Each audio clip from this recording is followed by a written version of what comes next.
So, first of all, we always need to develop the right motivation, which means to develop the thought renunciation towards the whole samsara, and then to develop the infinite loving kindness and compassion, and wishing and engaging bodhicitta. So with this in mind, we will start today's session. So this pit instruction, which is the essence of all the Mahayana teaching. So this profound teaching has 4 lines, as you know. So the first line, it says, if you have attachment to this life, you are not a dharmic person, or you are not a spiritual person. So if we reflect on this, then through this reflection, through this contemplation, we need to abandon the attachment to this life so that we won't take rebirth in the lower realms. So if we can abandon such attachment, then this is one of the ways to avoid being born in the lower realms. And also such teaching, especially by reflecting on the difficulty of obtaining the precious human life and impermanence. So through these teachings, it can help us to tune our mind towards the Dharma. So actually, it is very important to tune our minds towards Dharma, which means we have the wish to practice, we have the willpower to practice Dharma. If there's no wish, if there's no willpower, then it is very difficult to practice Dharma. So, therefore, one of the main methods to practice pure and genuine Dharma, we need to reflect on the difficulties of obtaining the precious human life, and especially on the impermanence and death. So if we reflect or contemplate on the impermanence and death, then even we eat a good food, tasty food, then we should think, at the moment we are eating this food, delicious food, but there will be a time when you cannot eat even one spoon of food. And also, we should think there will be a time when we need to eat the last meal, the last food of our life. Such time will definitely come, because it's impermanence, because our life is not permanent. Our life will not remain forever. And also, when we wear our good clothes, we should think, one day there will be a time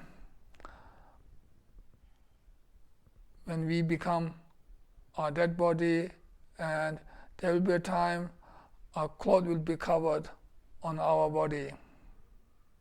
So such time will also come without any doubt. And also, at the moment, we are surrounded by many good friends and dear ones, but there will be a time when we need to separate from our loved ones, from our friends, from our close family members. that time will also come. So through this way, we can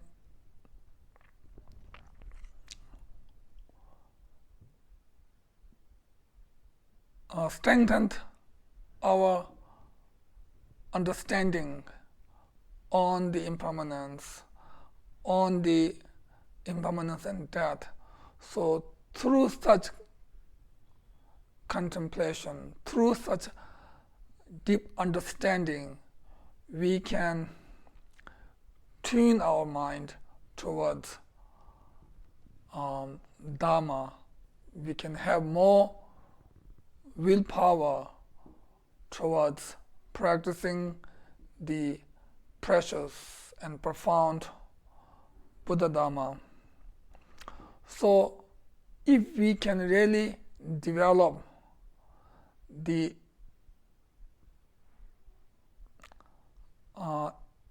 impermanence and death in our mind, then we won't feel any difficulties in practicing the Dharma.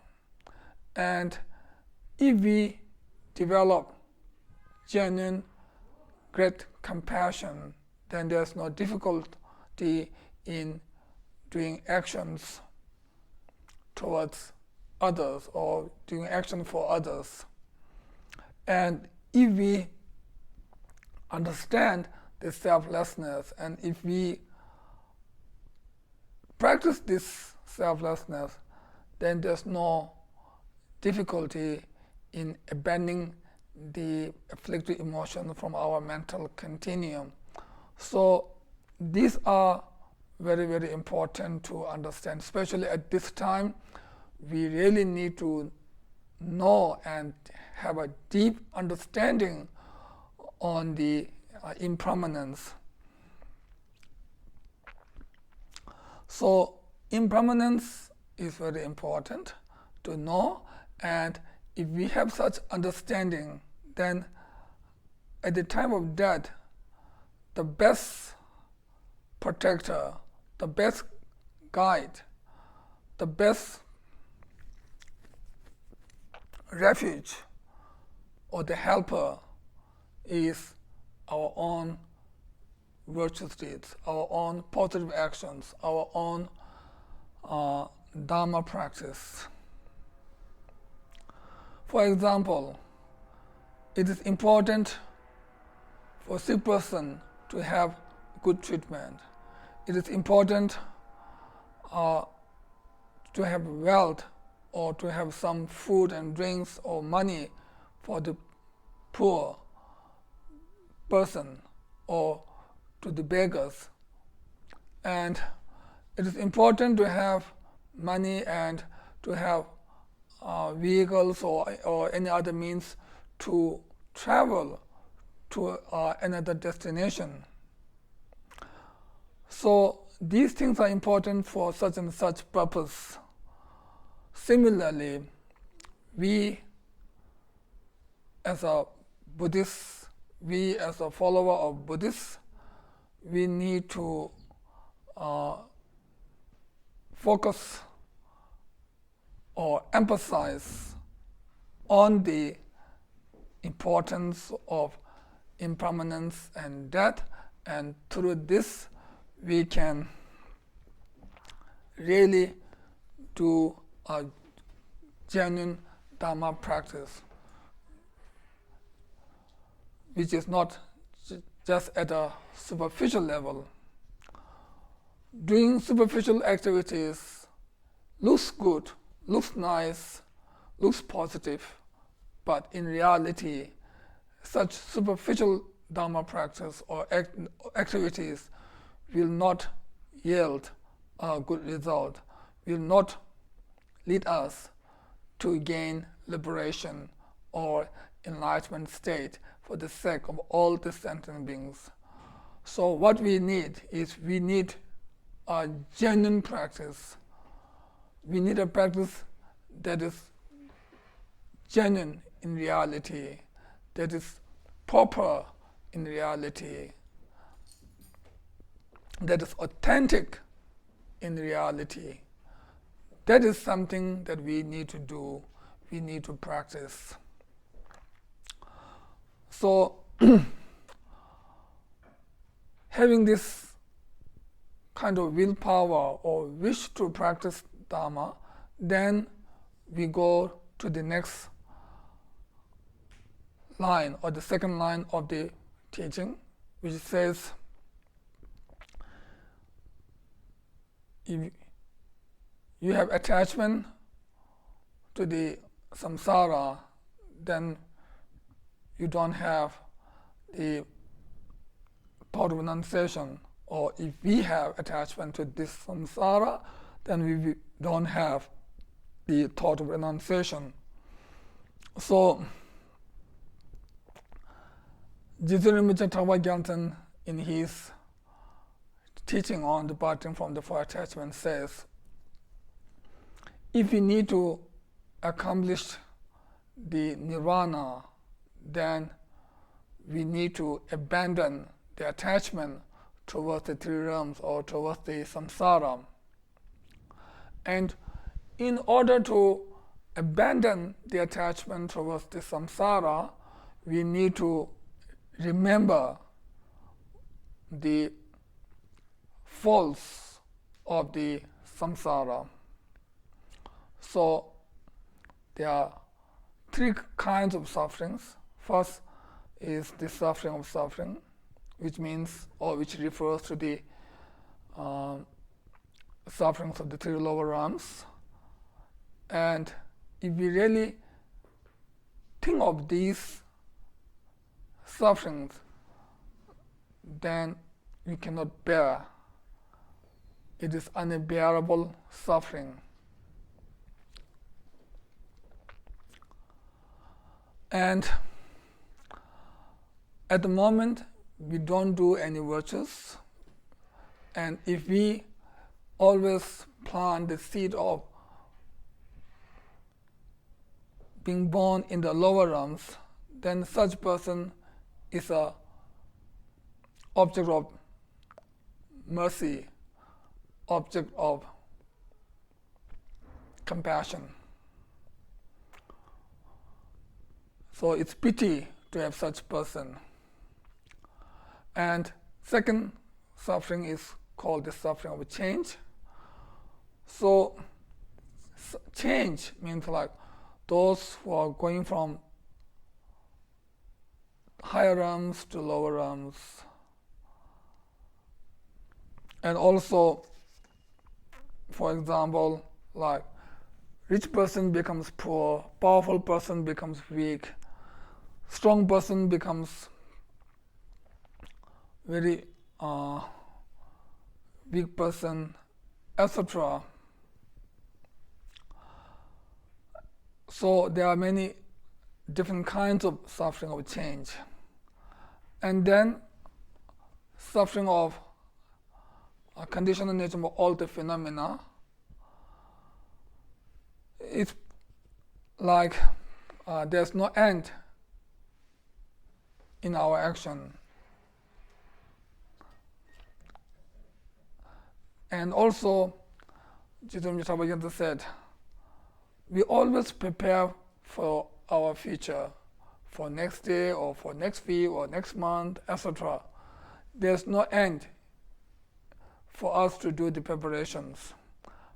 After finishing this job, then another job, and then another, or after fulfilling this wish, then there's another, and then there's another. So there's never ending plans, and there's never ending preparation that we do in our life. And while we are doing the preparation for future, we will die, and when we die also, still the preparation does not end. Then we go to the next life and then start again, and then we have more and more preparations to do, or more plans and plans to do. So therefore, in short, this samsara is a pile of suffering. It's a big mass, or it's a nature of suffering. So those who are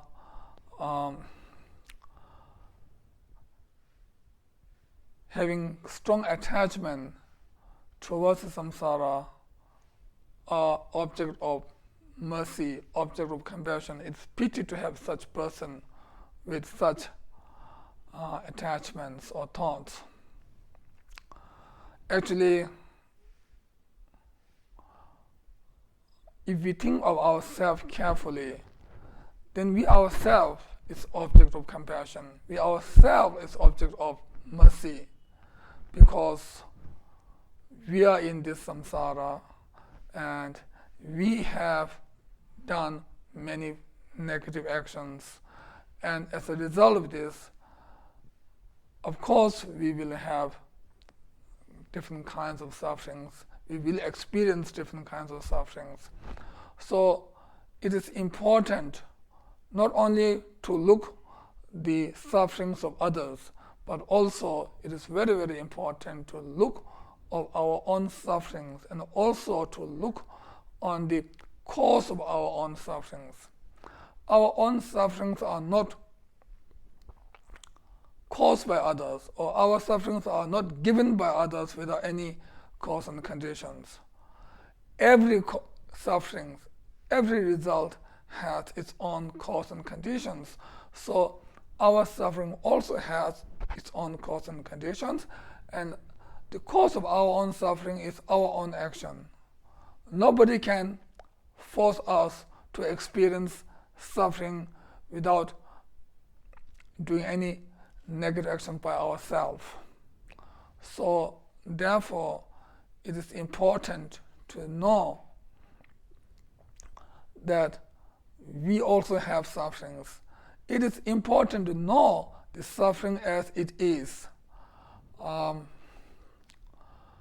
In the Bodhisattva Chayavatara by the great Acharya Shantideva said, the quality of suffering, or quality of knowing the suffering, is that by knowing the suffering, then it can pacify or remove our pride, arrogance, and also it will help us to generate infinite compassion towards all the sentient beings. And also, by knowing suffering, by realizing the suffering, we will feel shy to do the cause of suffering, which is the negative actions. And because of knowing the suffering, we will feel happy to do the virtuous deeds which are the right antidote of the cause of suffering. So, realizing the suffering as it is has benefits, has qualities. When Lord Shakyamuni Buddha, when he first turned the wheel of Dharma to 5 fortunate disciples at Diyapak Saranad Varanasi, Buddha turned the wheel of Dharma on the 4 noble truths. So the first one is truth of suffering. Buddha said we should know the truth of suffering, and then we should abandon the truth of origin, etc. So truth of suffering is like knowing this sickness or diagnosing the sickness by the doctor. When sick person go to doctor, first and foremost, the doctor need to diagnose the sickness. Without knowing the sickness, the doctor cannot do any treatment. Doctor cannot give medicine. Doctor cannot give any advice to recover the patients from the sickness. So first, doctor need to know the sickness. Then after knowing the sickness, then the doctor will do treatment. Doctor will try to eliminate the cause of sickness. So knowing this sickness is like knowing the suffering, and expelling or eliminating or removing the cause of sickness is like removing the cause of suffering. So therefore it is very important to know the suffering as it is. So in general, suffering means, like in our human world, suffering means like suffering of birth when we are born, or before we are born, when we are in mother's womb. We have many difficulties. Although we can't remember how we felt or how we experienced in mother's womb, but there are many difficulties in a mother's womb. And right after we are born, also there's a suffering, or at the time of birth there's a suffering, and right after the birth also there's a suffering. And then there's a suffering of old age. As we know, when we become older, we become weaker, we lose our strength, we lose our physical power and also mental power. And also we lose the strength of our speech and also our mind. And then the suffering of sickness. We have great pain when we have headache or other pains, and also we have to do difficult treatments, sometimes like operation or other difficult treatments. And also through these treatments, our will can be exhausted, and also due to this sickness, we have great worries, we have great mental sufferings, and also at the time of death, also we have suffering of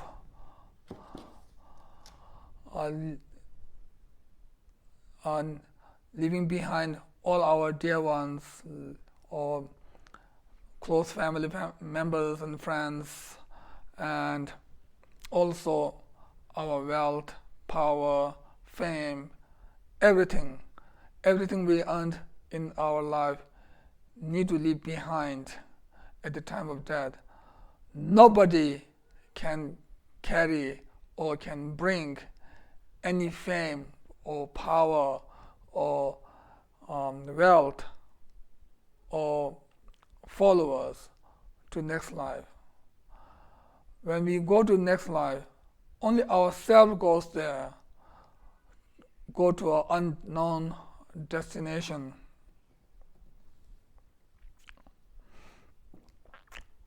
Also, if we have done serious negative actions in our life, then at the time of death, we have great suffering, great mental suffering, and we will have great fear of death. And also, we will have great regret of not using our life in a meaningful way, not using our life for the others' welfare and well-being, etc. And also, we might have the suffering of meeting enemies in our life, meeting a person who really does great harmful actions on us. And also in our life we have suffering of separating from our loved ones, from our close family members and friends, for different purposes, sometimes for your job or for livelihood or for your duty or for any other reasons. Sometimes we need to separate from our loved ones, and due to this we have great sufferings, and sometimes we need to separate from our loved ones forever at the time of death, or especially at the time of death we need to separate from them forever. And also sometimes we have suffering of not fulfilling the wishes or not gaining the result that we wish to have or that we expected to have. So sometimes when we are doing business or when we are doing something else to gain or to make money or to gain some good results, but at the end of that job, if you don't get good results, then we have great sufferings, etc. So there are many different kinds of sufferings, and all these sufferings are not made by others. Our sufferings are made by ourselves. Nobody can give us suffering without any cause which is done by ourselves. If we have done nothing wrong, if we have always done positive actions, then no one can give us any suffering, even a tiny suffering. So, for example, if there's a fearful or fearsome animals like tiger or lion that comes next to a great practitioner who have not done any negative actions, then at that time even these fearsome animals will not attack this great practitioner. Even they will be tamed in front of this great practitioner, because this great practitioner has not done anything wrong, any wrongdoings, or has not done any wrongdoings. So therefore this person has no karma to receive attacks and to experience the suffering of such and such attacks. So it means if we can tame our mind, then we can tame all the others without any difficulties. So in the teaching it says the main thing is to tame our mind. If we can tame our mind, then we can also tame all the others, all the other attackers or all the other persons who has planned to do harmful actions on us.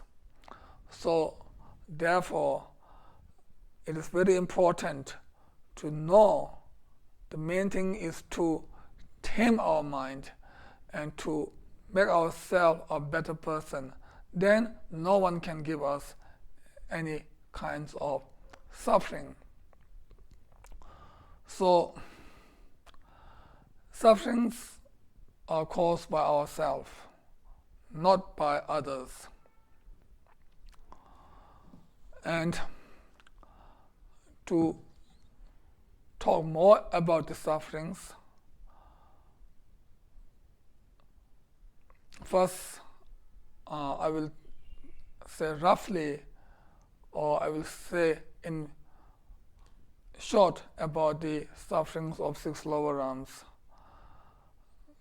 The suffering of hell being means actually the hell being are born in the hell realms through miraculous birth due to their own negative actions, due to their own bad karma and their own afflictive emotions.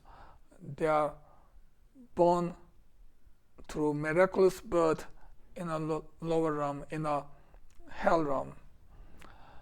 And for like cold hell beings, they will be born in a very cold place on a frozen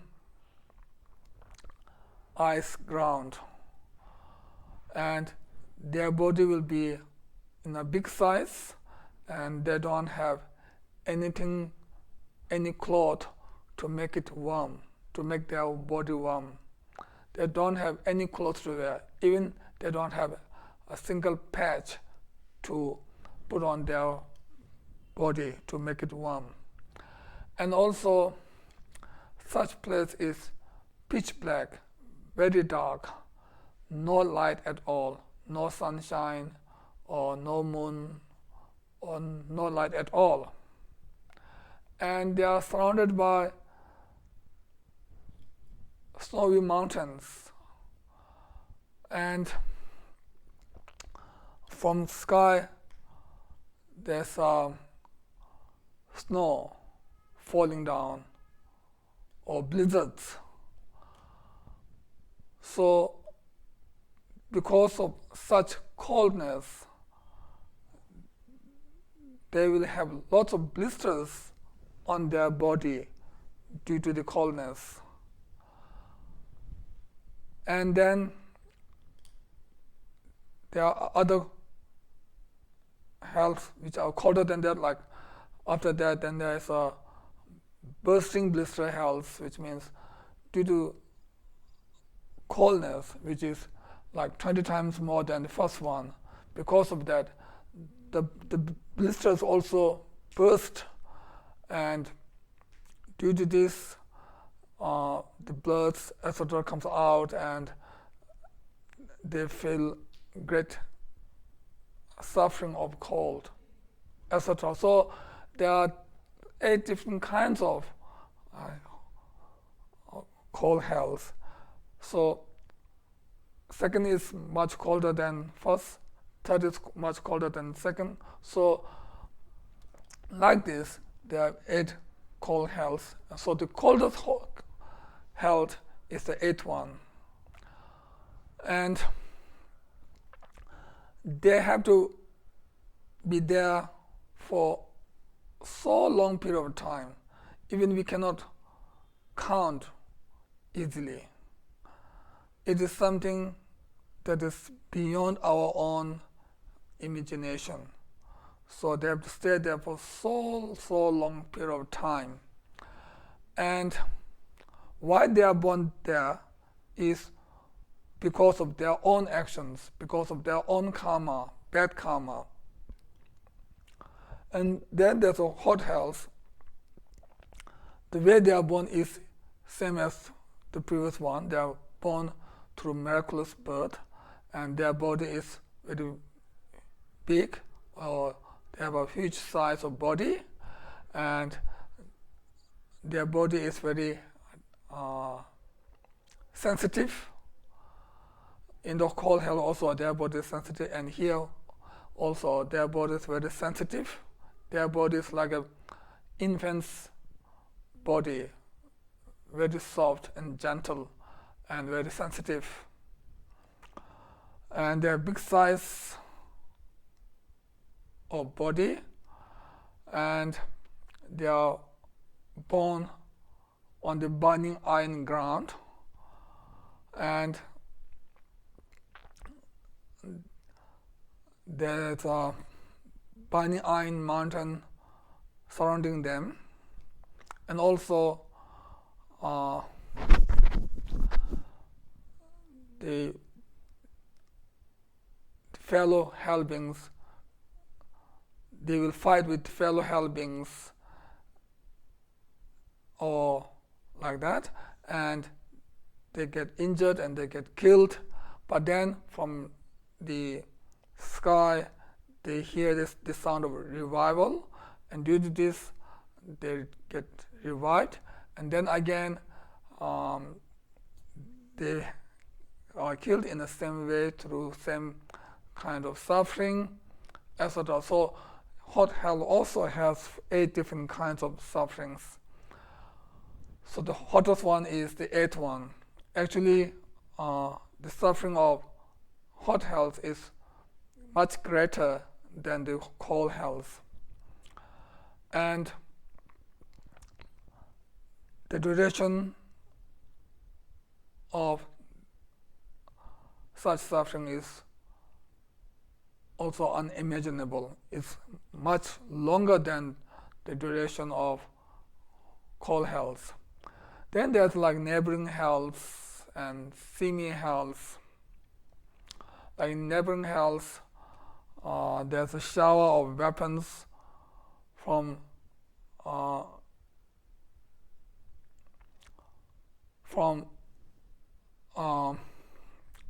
tree. Actually, it's not a tree. It looks like a tree and with 3 branches, but actually these 3 branches or the leaves are not real leaf, but they are weapons, and they fall down and they cut the body of hell being, etc. So there are many different kinds of neighboring hells.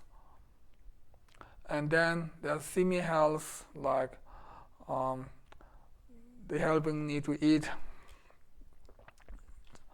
burning iron, or they are rolled in a burning iron sheet, etc.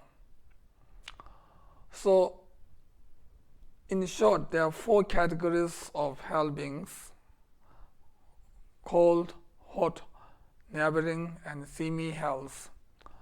And actually, these places are not physically there in this samsara. We cannot point out this is the place where there is a suffering, or this is the place which is called hell realms. As it is said in the Bodhisattva Chaya Avatara, according to the Mahayana teaching, in the Bodhisattva Chaya Avatara, it says, we have this kind of vision. So these are in our vision, and mentally we are suffering all this. So there's no such place physically in the outside world or in the outside samsara, but due to our own bad karma and afflictive emotions, we experience such and such sufferings, and we feel that we are in such and such places due to our own bad karma. And then there's a suffering of hungry ghosts. Hungry ghosts normally are suffered from hunger and thirst. They don't get any food or drink to remove their hunger or to quench their thirst. So because of that, their body has no flesh. Their body is like bone which is covered by a skin. So they are very skinny, and although they are skinny and they are very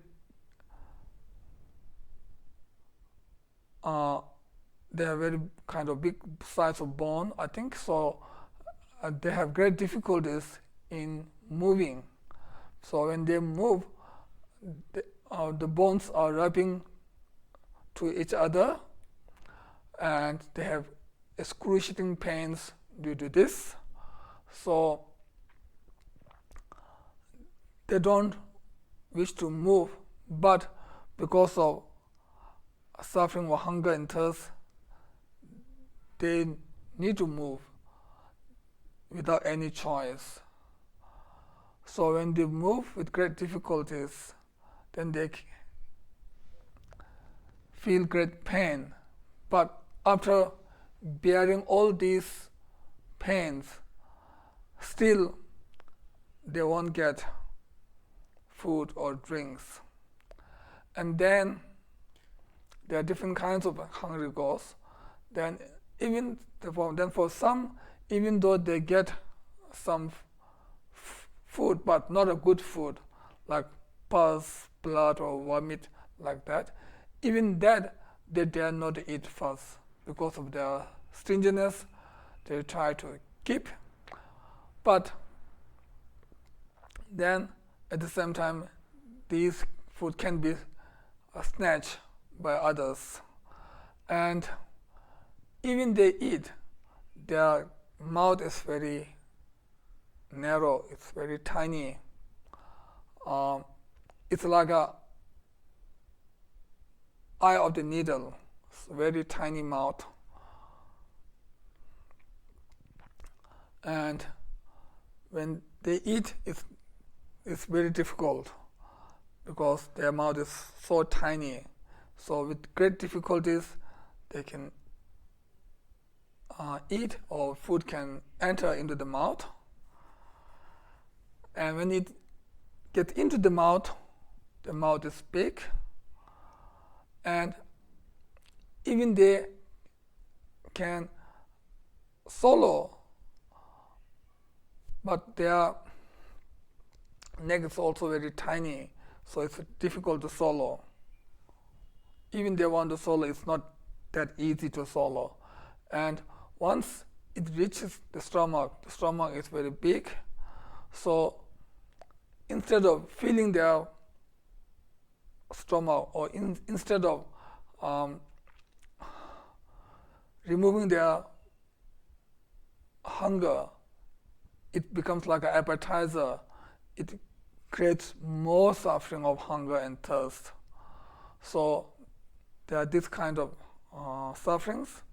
Then the animals, as we know, as we can see, there are so many different kinds of animals, so many different kinds of species in the ocean and also on the land.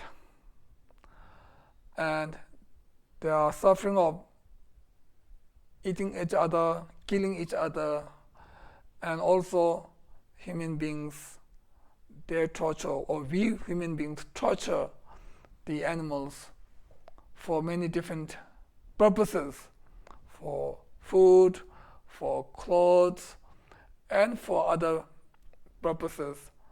We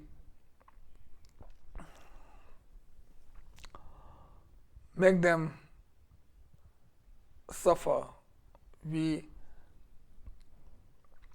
cause them great suffering.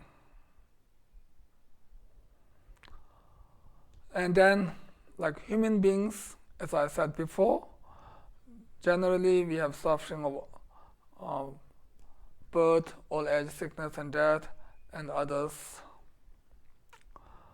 And then for demigods,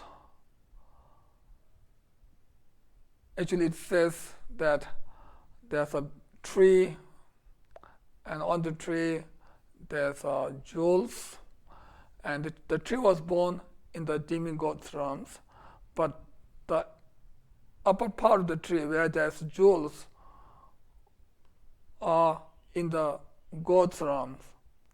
So these demigods have great jealousy, and then they fight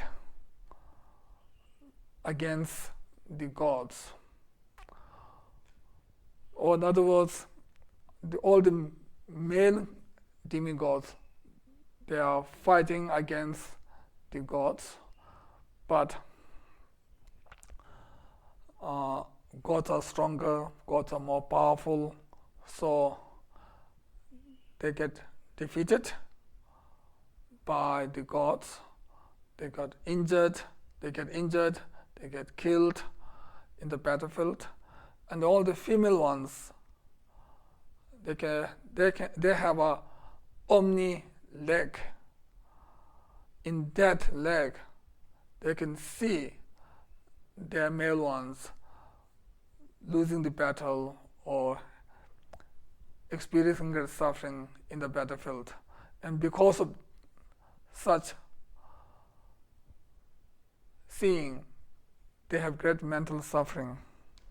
Then gods also, normally they have good clothes, good food, and they spend their time with great enjoyment, with great joy. But at the time of death, they have much greater mental suffering than the suffering of lower realms, because they know the result of their limited virtues are exhausted, and now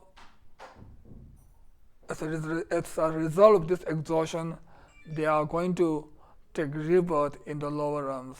So they will know this, and because of such knowledge, such understanding, they have great sufferings, and also they have other sufferings.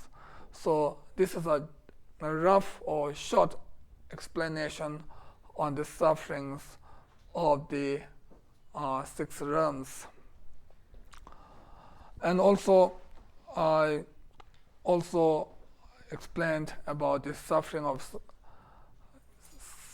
change and suffering of conditional nature world phenomena briefly in the beginning of my today's session. So, in short, suffering of suffering means suffering that mundane people or worldly people recognize as a suffering. Like we human beings, when we have pain, then we have, at that time we have suffering. That kind of suffering is called the suffering of suffering. But there are more suffering in the 3 lower realms. Therefore, in the text, when it says this suffering, it refers to the 3 lower realms, the suffering of the 3 lower realms. But it does not mean we human beings and other beings has no suffering of suffering. We do have suffering of suffering, but they are the main ones that has this suffering. So because of that, the suffering of suffering refers to their sufferings, and then suffering with change refers to the suffering of human beings and others. So suffering of suffering is the feeling of suffering. Suffering with change means it mainly refers to the feeling of mundane happiness or feeling of worldly happiness. And suffering of conditional nature world phenomena refers to the feeling of equanimity. So all these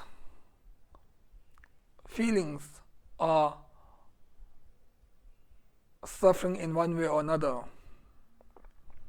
So therefore, it is important to know all these are sufferings. All these are not worthy to have attachment. We don't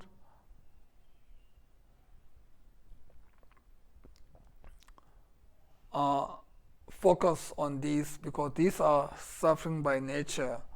So what we need is, we need to focus on these sufferings, and due to this, then we should develop the thought renunciation. We don't need suffering, but we need to understand the suffering in order to eliminate the suffering. Without knowing the suffering, it is impossible to find a way or to find a method, or we won't have the wish to find a method or to find a way to remove these sufferings. So the second line of teaching says, if we have attachment to the samsara, then we don't have the thought of renunciation, which means, for example, if we really have a good life in our hometown, we have good salary, good job, we have good house, good car, and if we really like this place, if we really like our own hometown, then we will not have the wish to move to another city or to another town. If we cannot find a job, or if there's no good school for our own kids in our own hometown, so then we see there's a shortcomings in our own hometown because there's no good job to do, there's no good school for our school to study, for our kids to study, etc. Then, because of seeing these faults, then we wish to move to another town.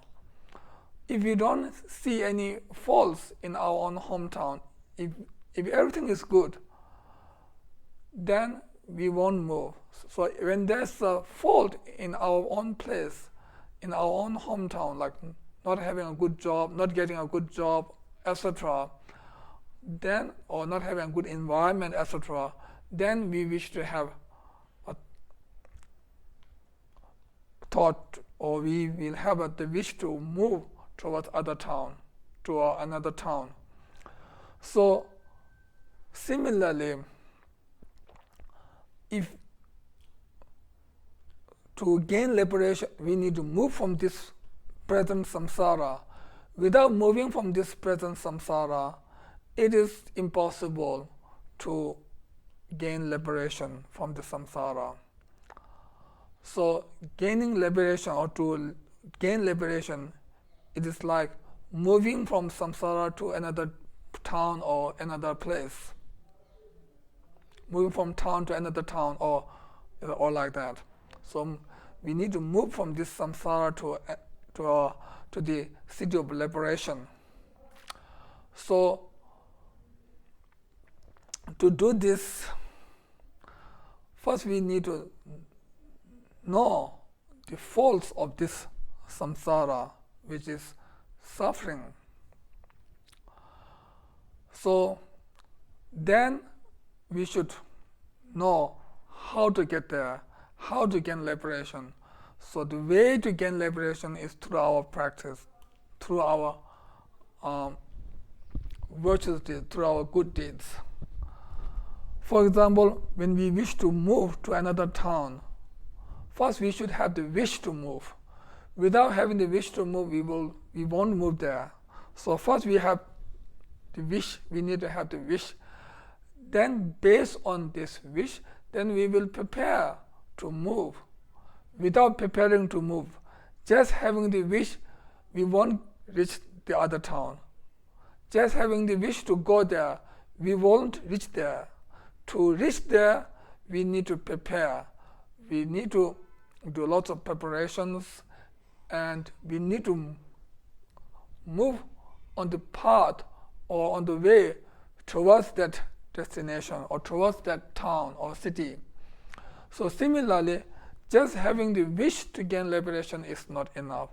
After having the wish, then we should do something to reach there, or to do something to reach this city of liberation. So therefore,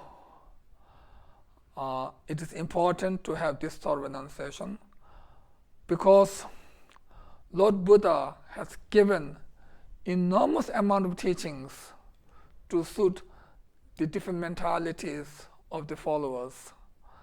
And the purpose of all these teaching is to lead sentient beings from suffering and dissatisfaction to temporary and ultimate happiness. So the purpose of Buddha's teaching is to gain liberation, or to gain or attain enlightenment for the followers. Then from our side, from the followers' side, if our purpose is not to gain liberation, if we use Buddha's precious and profound teachings for this life, then the purpose of our Dharma practice and the purpose of Buddha's giving the Dharma is not the same. It is against each other, because living in hometown and going to another town is two separate things. We cannot have two together. We cannot stay at the hometown and at the same time we cannot be at the other town. If we need to go to another town, then we need to leave behind our hometown. Without leaving behind our own hometown, we cannot reach the other town. So, for example, the Buddha's wish is like for us to go to other town. And if we stay there, if we stay here at our own hometown, then our wish and Buddha's wishes are not the same. So similarly, Buddha's teaching is to gain liberation. And if we use this precious teaching to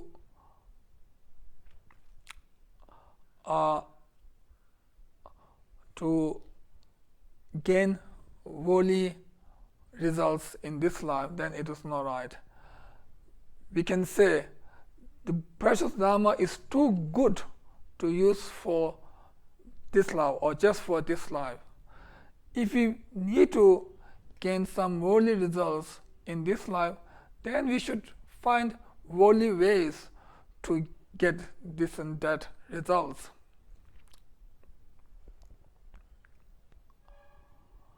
For example,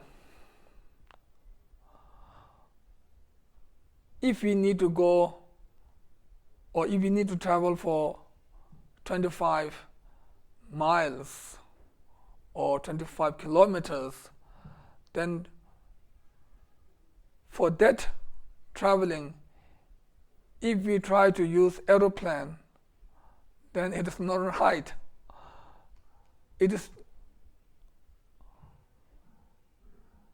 We don't need to use aeroplane. We can use cars or other ways or other vehicles to reach there, because the destination is not long, because it's just 25 kilometers or 25 miles. We don't need to use aeroplane. If you use aeroplane for such, then it is ridiculous. So similarly, using precious Dharma for this life alone is not right. We should use other ways to gain worldly results. So, therefore, if we need to do a genuine Dharma practice, then we must do Dharma practice according to the Buddha's teaching, according to the Buddha's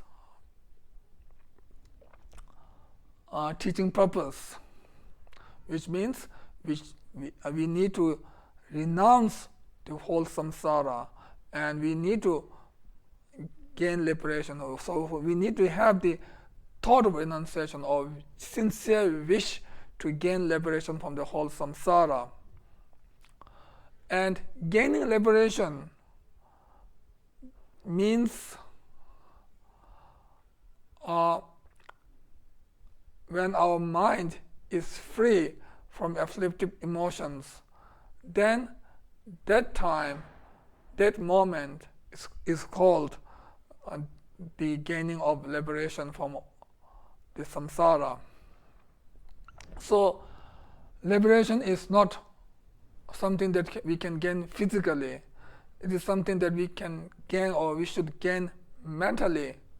Even our body is in the samsaric realms or in the samsara, but at the same time, if we have eliminated the afflictive emotions from our mental continuum, then while our body is in the samsara, we can still gain liberation from the samsara. For example, Buddha Shakyamuni's holy body is in this world, is in the samsara, but Buddha is not a samsaric being, because Buddha has eliminated not only the afflictive emotions but all the obscurations completely. But Buddha's holy body is in this world, in this samsara. So gaining liberation doesn't mean physical liberation. It means mental liberation, gaining liberation from the afflictive emotions completely. So also it is important to know having the thought renunciation is very important. In short, we can say without the thought renunciation, we cannot become a genuine Buddhist, because to become a genuine Buddhist, we need to have a proper refuge vow. And to gain proper refuge vow, we need to have the thought renunciation. Based on thought renunciation, we can receive the genuine refuge vow, and then we can become a Buddhist. So therefore, in short, without this thought renunciation, we cannot become a genuine Buddhist, or we cannot call ourselves as a genuine Buddhist. So with this, in short, I would say it is very, very important to abandon the attachment towards the samsara and to have sincere wish to gain liberation from the whole samsara, or to have the sincere thought of renunciation.